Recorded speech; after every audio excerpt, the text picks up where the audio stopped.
Une fois collectés, comment ces déchets sont-ils transformés en énergie? La réponse se trouve à quelques kilomètres de là.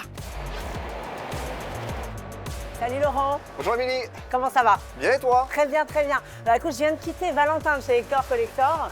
Tu m'as dit que tous les biodéchets, tous nos déchets alimentaires arrivent ici. C'est le temple des biodéchets. Effectivement, c'est ici que tous les biodéchets arrivent et on va les recycler, on va les valoriser en énergie verte. D'accord, donc il y a plusieurs étapes que tu vas me montrer. Exactement, on va aller voir ça.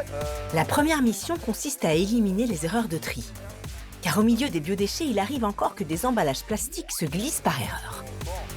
La machine qui est là va séparer l'emballage de ce qu'on appelle la soupe chez nous, qui est le D'accord. biodéchet qui pourra aller ensuite sur le digesteur. D'accord. Et comment elle le sépare? Comment ça se passe? C'est un mélange d'eau et de biodéchets. On va faire agiter le tout pour casser les parties plastiques. Et ensuite, il y a une passoire qui va permettre de récupérer la soupe par les micro-trous et le plastique sera piégé à C'est l'intérieur. le jus du biodéchet C'est qui le jus du biodéchet. Une fois le plastique retiré, la soupe de biodéchets est acheminée dans ces dômes. C'est le cœur du réacteur de Ouais. l'usine. Ce sont des bactéries métallogènes et ces bactéries métallogènes, elles vont consommer la matière organique et produire du biogaz.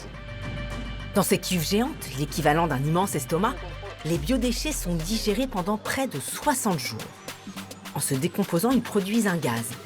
Un gaz qui sera ensuite brûlé pour produire de l'électricité. Cette énergie, après, elle devient quoi? Injecté sur le réseau. Et on a de Simplement. l'électricité verte. Soit 5 millions de kilowattheures électriques, l'équivalent de la consommation électrique annuelle d'environ 2000 foyers.